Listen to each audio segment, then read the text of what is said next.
In the late 1980s, the Miramichi, New Brunswick, was renowned for its natural beauty, as well as the welcoming warmth of its residents. Miramichi is mostly a rural area, very friendly area. Even when we get new police officers here, they comment their arms get worn out from having to wave so often because the people are so friendly. You know, it was just an ordinary community. It had its beautiful sights. It had the famous fishing rivers known all over the world. Very quiet little town. People didn't lock their doors, and most kids went outside to play. But in October 1989, this peaceful, child-friendly community was engulfed by fear. There is no trick-or-treating in Newcastle tonight because this Halloween is like no other. A masked killer had forced the residents off the streets. You can't go out at night by yourself. And I never used to be scared to be home by myself, and now I'm scared. The nighttime prowler had invaded people's homes and brutally ended the lives of 3 local women. At night, people wanted to protect their family. Gun sales went way up. Despite a huge manhunt, the killer had evaded capture for over 6 months. The mood and the atmosphere was something that I've never seen before.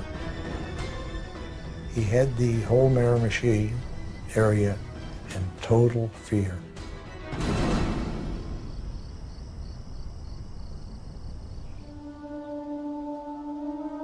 With seemingly no end to the bloodshed, petrified locals in Chatham Head would turn to the church and the comforting words of Father James Smith. Father Smith was very well regarded in the community, very well known for his kindness. He's a Roman Catholic priest in a Roman Catholic community. He lived in the rectory right next to the church. The church was right next to my grandmother's house. He was a significant figure in that community. However, concerns would be raised one November night when the local priest failed to show up for a prayer meeting. The parishioners went over to the rectory to see where he was. And they looked in the windows to see if they could see anything. They saw his body on the floor, saw scenes of a struggle, and lots of violence in the house.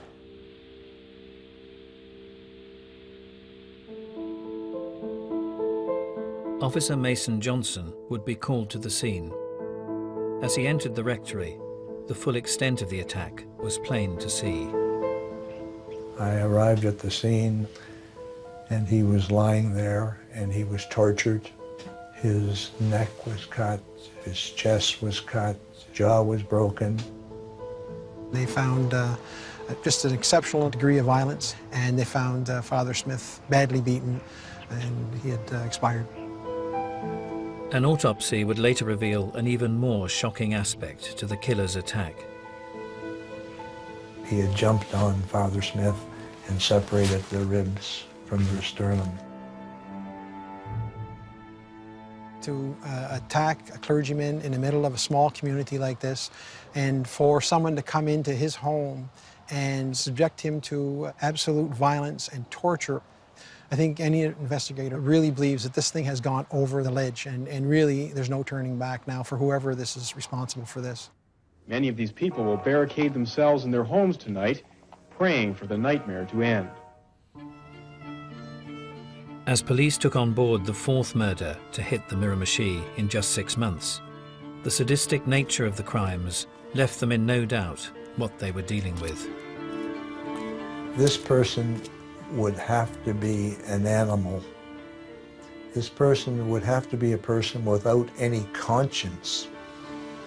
And one name stood out above all others, a 41-year-old prisoner on the run, local man, Allan Legere. You mentioned Allan Legere, everybody in the Miramichi knew the name Allan Legere. He was violent, and sometimes it could be utterly unpredictable. It's fair to assume that if anything bad happened, Allan Legere was part of it, or people said he was part of it. And 3 years previously, the notorious Legere had been involved in a similarly brutal attack inflicted on elderly storekeepers John and Mary Glendenning. The culprits had gone into the home and beaten them as part of a robbery. This was a robbery, obviously, that had gone bad. Legere and his two accomplices had remained in the couple's home for a number of hours. Tragically, the brutal onslaught led to the death of John Glendenning, whilst his wife was left with horrific injuries. If you could have seen her face and the beating that she took, I've never seen a woman display as much courage. She went through a torture and a sexual assault. She was basically on her deathbed when she was brought to the hospital. Although 3 men had been implicated, 38-year-old Allan Legere was identified as the ringleader with 2 young accomplices. These young fellows weren't known for the violence that Legere was known for. It's not the kind of thing that 18 and 19-year-olds would do. Even if they were after money, it went beyond what any kind of small-time criminal would be doing. Legere was seen as the instigator, the leader, probably the planner, an older criminal working with 2 younger criminals. Allan Legere was sentenced to life in prison. Once inside, he appeared to be willing to conform. Very quickly, Allan Legere became a model prisoner once he got inside prison. No muss, no fuss, no trouble. But despite his placid demeanor, Allan Legere was not intending to spend the rest of his days behind bars. He observed the place, but most of all, what he did was build a rapport with the guards. He was seeding the ground. He was looking for an opportunity where he could try to make a dash for it. In May 1989, Legere put his master plan into action. He took urine and he lay down and he put the urine in his left ear and his ear would get infected. So he eventually had to see a specialist. Now, to see a specialist, he knows he has to leave the institution. Prison guards would accompany the notorious killer to a hospital in Moncton. He had it all planned. He had the antenna from his television snapped off, hidden inside a cavity in his body. He had a makeshift key. He had a jacket that he was carrying to hide where his handcuffs were. He was able to loosen his feet shackles and his handcuffs, but they did look like they were still on. When Legere arrived at the hospital, he created an opportunity to separate himself from the accompanying guards. He says, I've got to use the bathroom. He could convince them to let their guard down so that they would give him just that inch of leeway. Of course, when he get in the washroom, it was only 10 seconds to take his handcuffs off. Having freed himself, Legere then extracted the television antennae from his body. He came out of the washroom, waving the TV aerial at the 2 guards like it was a weapon. They don't have guns, all they've got is a bit of tear gas and a canister. And by the time they realize what's happening, he's headed out the door and they're trying to spray the back of his head with the tear gas. It was all planned. As Legere attempted to flee the scene, he hastily made his way through the hospital car park. The first car he came to belonged to outpatient Peggy Olive. Well, it all happened so quickly because he just opened the door and pushed me over.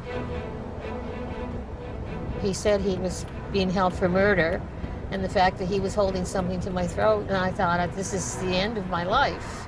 And everything sort of flashed through my mind. Despite the situation, he doesn't seem to be running on adrenaline. He's running at a very calm pace. That's not what a normal person would be able to do. With Legere at the wheel, Peggy would see more than one side to the convicted killer during her terrifying ordeal. He'd be a bad guy, like threatening, and then he'd try to be the nice guy. So his personalities were changing constantly. I felt he was capable of anything. Despite her concerns, the carjacking would end without bloodshed. When he did let me go, he said, oh, and I won't harm your car either. There was a feeling, he just exuded evil. It was this terrifying feeling you had. Even now, I can recall how I felt. He gets her out of the vehicle, he takes the vehicle, he drives to a section of Moncton that he knows, he dumps the vehicle. Despite a heightened state of alert, the fugitive would vanish into thin air. As the manhunt continued, many, including Miramichi police officer Bob Bruce, were convinced he would not return to his homeland. We felt that he was so well known in this area that it would be almost like, why come back to someplace where I'm going to be arrested right away? The assumption was, what do small town hoods do when they escape from prison? They disappear. Little did we know that wasn't what was going to happen.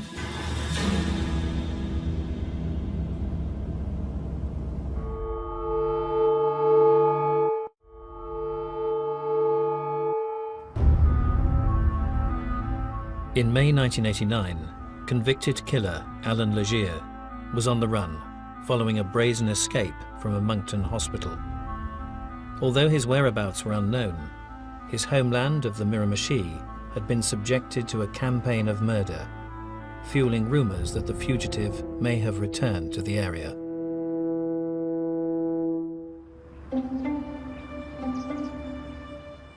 "41 years previously, in 1948, Allan Legere had been born in Chatham Head, a troubled neighborhood on the banks of the Miramichi River.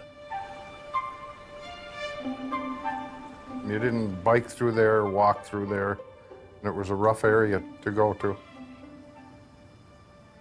It was poor. There were homes there where it would have been very difficult to find enough to eat. It wasn't unusual for people to struggle to get enough to just keep their house warm in the winter. As a single mother, Louise Legere rented out rooms in the family house to make ends meet. One of her lodgers would father her fourth child, Allan, before skipping town. He grew up without any kind of father influence or father figure to look up to. Allan's relationship with his mother was difficult. She was someone who wasn't terribly selective with her partners, and she would bring them into the home. And the walls probably weren't terribly well insulated. You'd be fully aware of the fact that she'd brought somebody into the house. I don't think that Legere was a big fan of what his mother was doing. It was not something that he was proud of. Adolescent boys need to see their mothers as asexual. It is very, very difficult for an adolescent boy to see their mother having sex, even with their father. But when an adolescent boy sees his mother in a very sexual way, it's enormously destabilizing in their psychosexual development. As Allan Legere progressed through his early childhood, signs of inappropriate behavior would start to surface. He had to share a bedroom with his sister. And one of his, I think, strongest influences in his early life was watching his sister dress and undress. He had these sexual urges from an early age and used to watch her undress.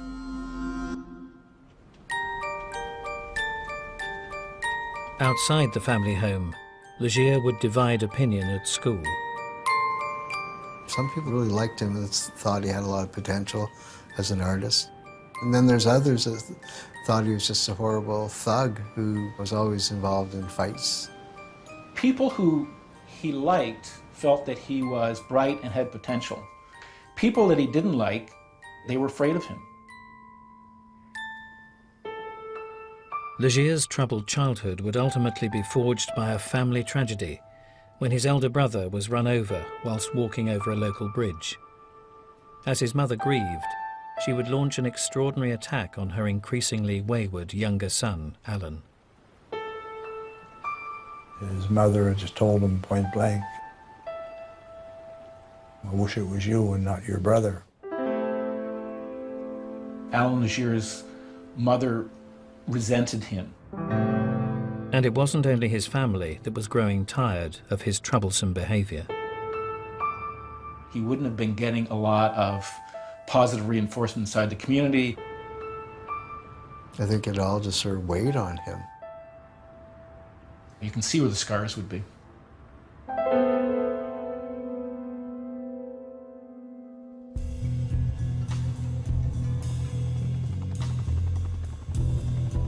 "32 years later, in 1989, Allan Legere was a convicted killer on the run, having escaped custody during a hospital visit in Moncton. As he continued to evade capture, fears were growing that the fugitive may return home to the Miramichi, intent on revenge. Many community people thought that Legere had a need to get back and pay people back for his conviction, feeling that he wasn't treated properly. And they said, we want you to get your family and put them somewhere.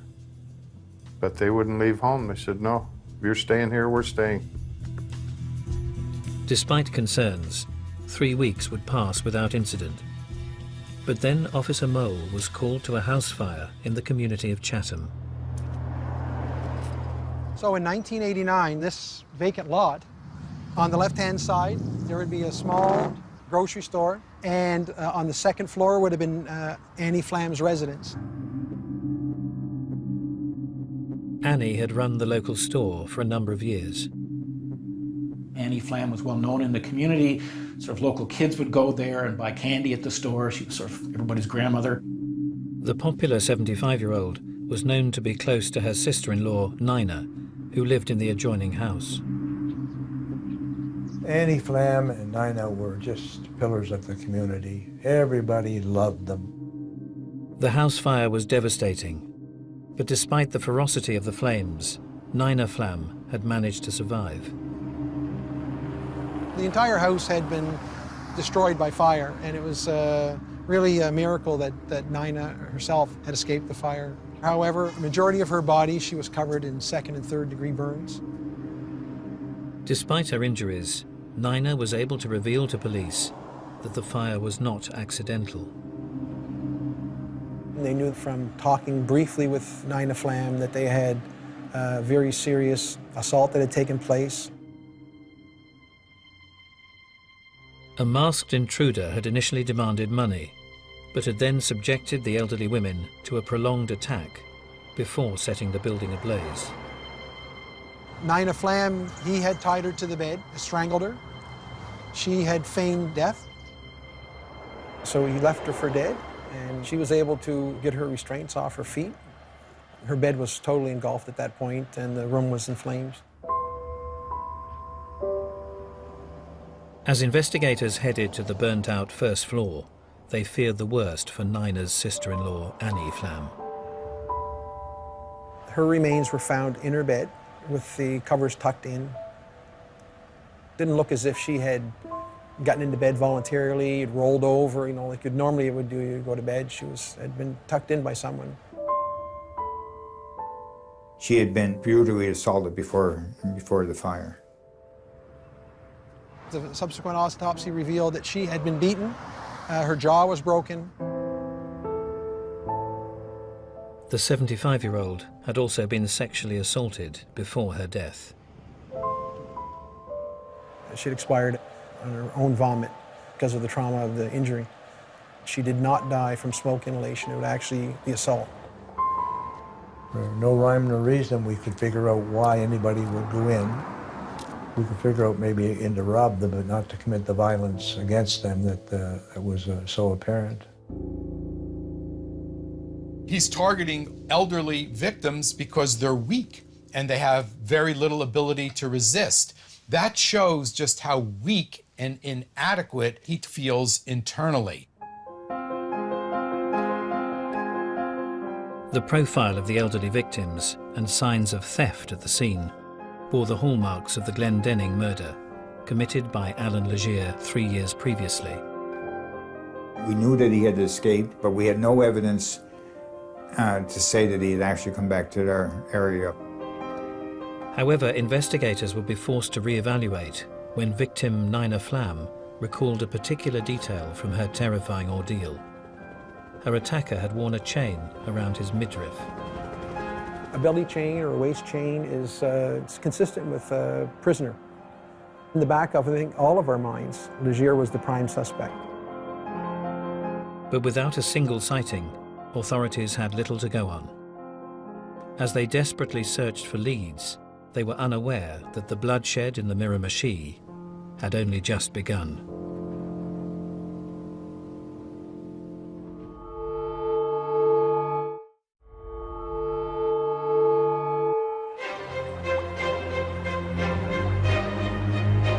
In May 1989, the Miramichi suffered the brutal murder of 75-year-old storekeeper Annie Flam. With escaped killer Allan Legere rumoured to be in the area, fears were growing that the sadistic killing may have been the start of a random revenge campaign against the local community. A lot of people thought, well, did I ever make him mad? You know, he might come looking for me. He was out to hurt a lot of people in this area. I have one son and 3 daughters, and they were very intimidated. Despite a heightened state of alert, the local terrain would hamper attempts to track him down. I think the challenge for law enforcement in this area is that there's very dense woodland around the communities themselves.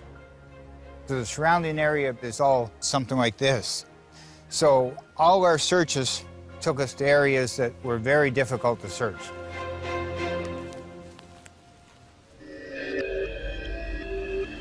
Although there were still no sightings of Legere, many believed the convicted killer was stalking the neighborhood under the cover of darkness. Part of the community sense of what Legere was that he was almost like the boogeyman. People had to be careful what they said because they never knew if he was listening or not.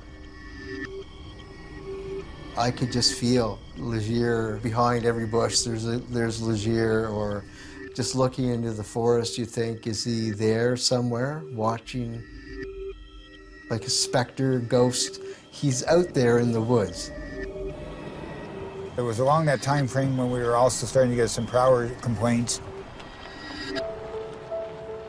And one disturbed break-in offered up evidence that would be hard to ignore. Gentleman came home, saw someone running through his backyard. He chased him. However, he was able to escape. The next day, the owner of the home went out and found a pair of eyeglasses. We recovered them. They were prescription glasses, and they matched up to the same prescription glasses that Legere had been issued in prison.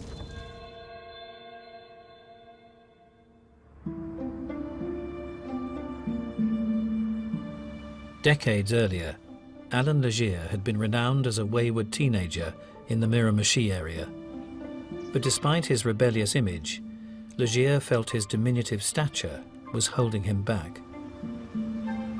He was small and he was skinny, and in a neighborhood like that one, if you were a bit lippy and talked too much, somebody would give you a slap upside the head. There was only one way to avoid that, which was to be big enough that they didn't dare do that to you. Bodybuilding would fast become one of Allan Legere's lifetime passions. He went to the gym pretty well every day.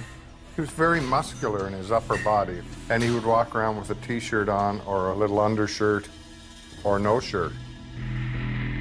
He had the particular way of walking, chest out, had that bodybuilder walk, and he made sure people knew who he was. He wants to demonstrate to others how powerful he is, but he also wants to demonstrate to himself that he's not the weak, inadequate, inferior person that he really knows internally that he is. Behind the scenes, Legere also took great pleasure in his own brand of petty crime. He prided himself of being able to go into a house or a trailer with the people at home and steal what he wanted. There were stories of people waking up and he was standing over them in the bed, basically just looking at them. Those who didn't wake would soon find out Allan Legere had paid them a visit. He'd always leave something behind to let the homeowner know that he had been there. He'd take out clothing and leave on the bed on top of the people that were sleeping. He even cut the underwear off a female minister. He was quite proud of being able to do things like that.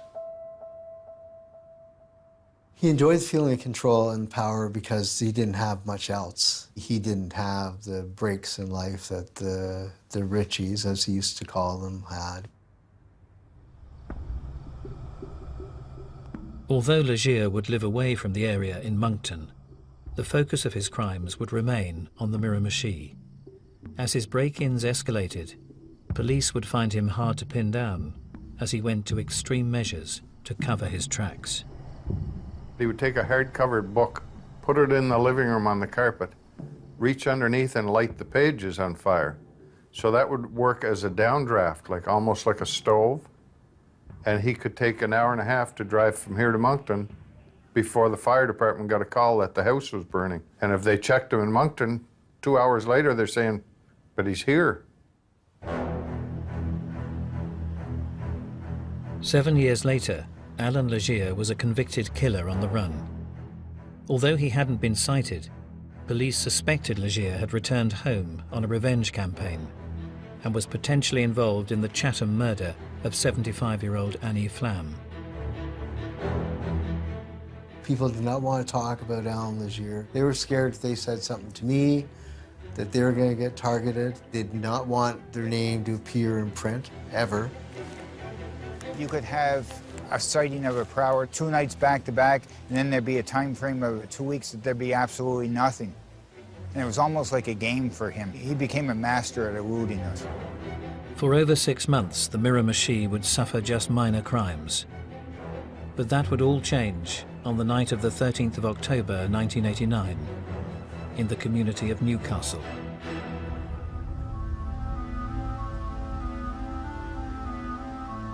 Someone was walking by and saw flames coming from the home of Linda and Donna Donnie. Linda, 41, and Donna, 45, were both popular members of their close-knit community. The Donnie sisters were an unmarried pair of sisters that lived in the former town of Newcastle. Having investigated the arson attack and brutal murder carried out at the Flam residence, Officer Mole would try to remain objective as he approached the scene. They notified us that they had had a fire, that there had been casualties. You didn't want to jump straight to the fact that this is another homicide case tied to the one in Chatham. However, when the investigator entered the building, the horrific scene that lay before him left little doubt that the twisted killer had struck again. I went inside. Just the degree of violence throughout the house was just incredible. And they find one body, and then they find another body, and then they look around and they see, there's blood everywhere. The fire, police say, was deliberately set to hide evidence of a grisly double murder. The attacker had gone into the house, had brutally beaten both of those girls, had sexually assaulted them, badly, badly beaten, broken bones. The cause of death was strangulation and blunt trauma caused by severe blows to the head. I saw both Donnie's sisters, photographs. Wow, scary that somebody could do that to someone. This is the man everyone is afraid of finding on the doorstep. You just wonder, how could somebody be so aggressive and brutal to other people, way beyond what is necessary to kill the person? He wants to destroy things. He wants to destroy people. If someone had a house or an attachment to the house, destroy it.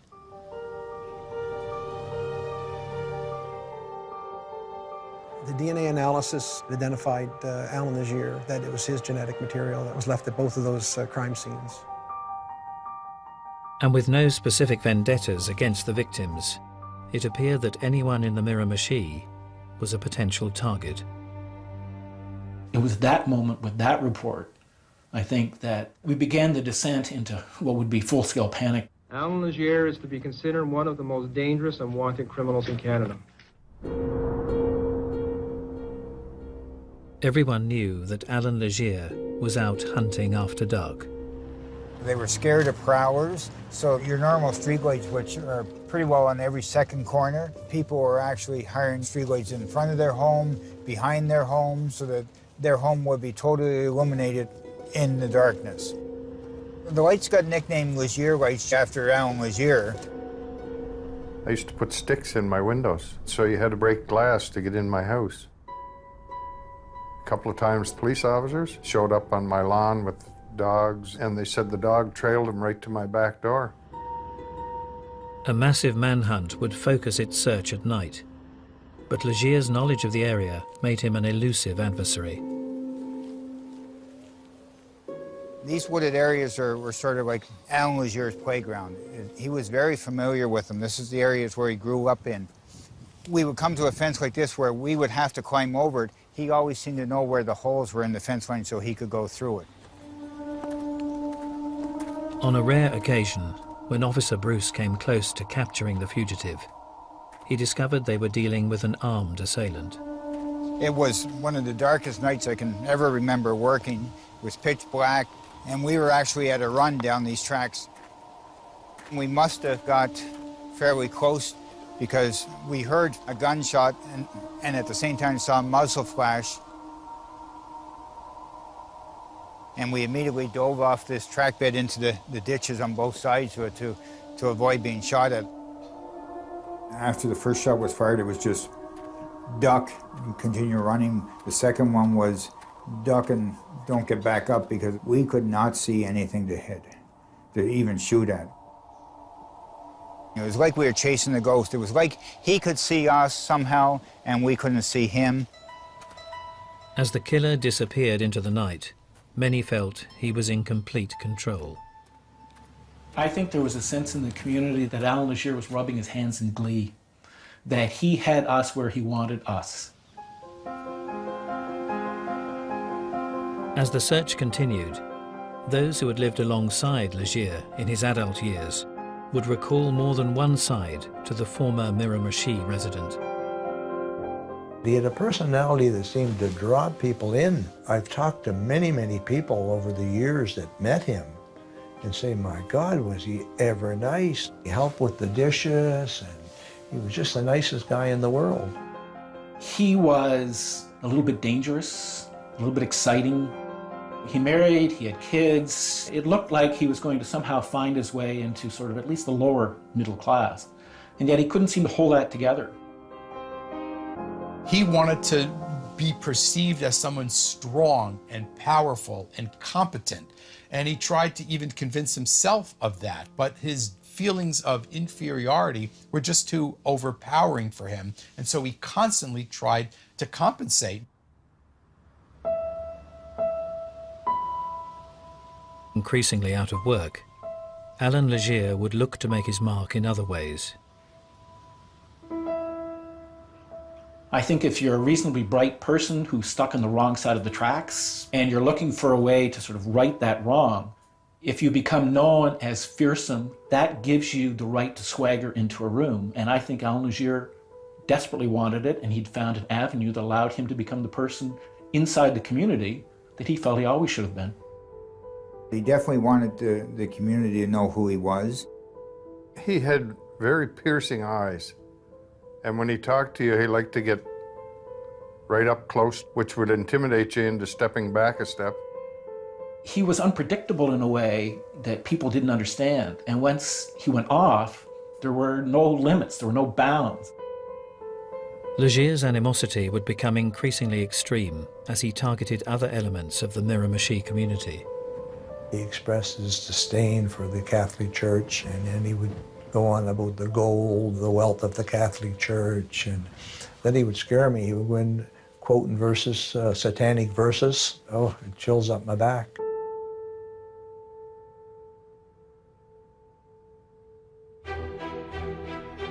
Three years later, in December 1989, Father James Smith would become the fourth victim of a sadistic killing spree. Having linked Legere to 3 of the murders, police were convinced the fugitive had perpetrated the latest crime. We were sure at this particular point that when the priest was killed, there was no doubt that Allan Legere was responsible. It just seemed like this was the ultimate crime to really punish the community for whatever reason. After the killing of Father Smith, there was a recognition that we were the hunting ground, that he was hunting us. And as before, Allan Legere had disappeared without trace and was free to kill again.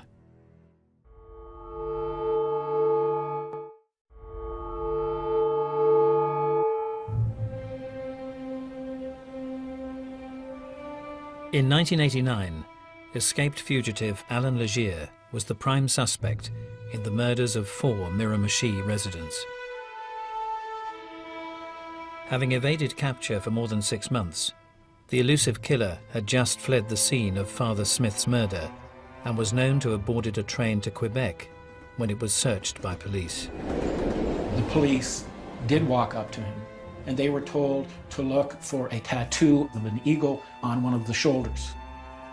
They asked him if he would mind rolling up his sleeve.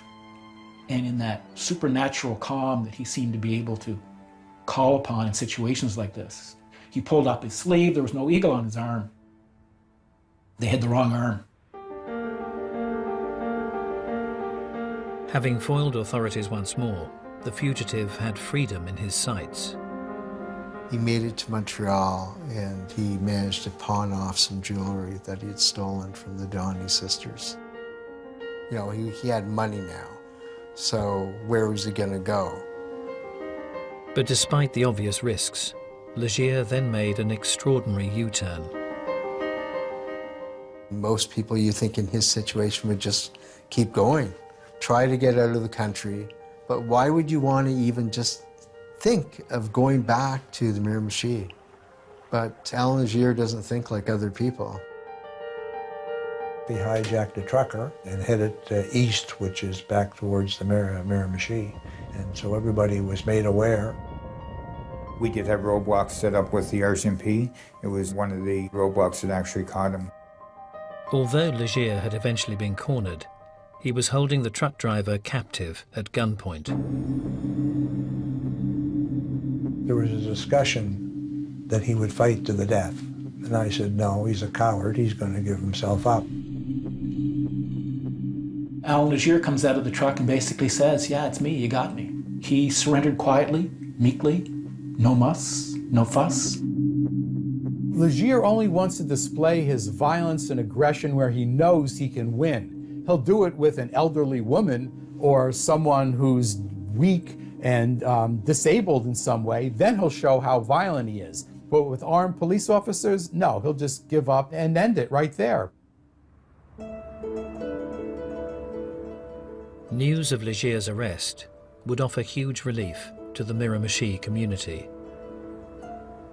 It was like a dream come true. Finally, he's in custody. There was jubilation after he was taken into custody. Partway through the day, I heard church bells ringing, and I realized that the church bells were ringing not because it was noon, but because Allan Legere had been captured. It was a huge relief. It was a huge relief to me. Like, that's the happiest story I ever wrote in my life. 2 years later, Allan Legere would be found guilty of 4 counts of first-degree murder. The witness statement provided by survivor Nina Flam would play a major role in his conviction. Anyone listening to her testimony really felt for the situation that she was in, not only that night in that room, but what she suffered since and how she's had to deal with it. As life finally returned to normal for the residents of the Miramichi, many were left wondering why one of their own had waged such a brutal war on their community. Mr. Legere always thought people were out to get him. Prosecutors, police officers, the average person, that's just the way he was. He lived a fairly disadvantaged life as a young person in the community, saw what other people had, and in committing these crimes, I think he saw it as an opportunity to kind of get even.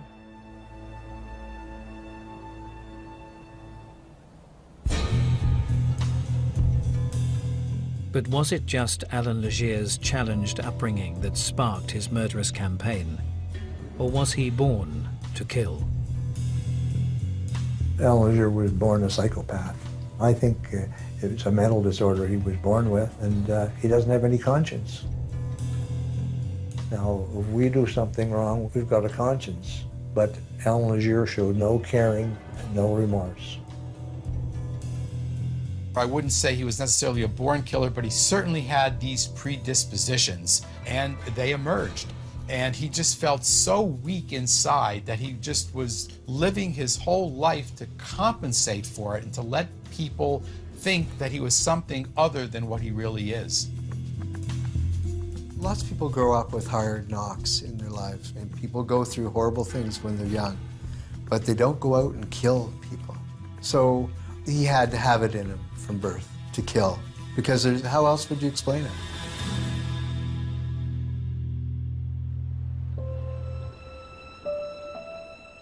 Decades later, Allan Legere's reign of terror is now an horrific chapter from the past.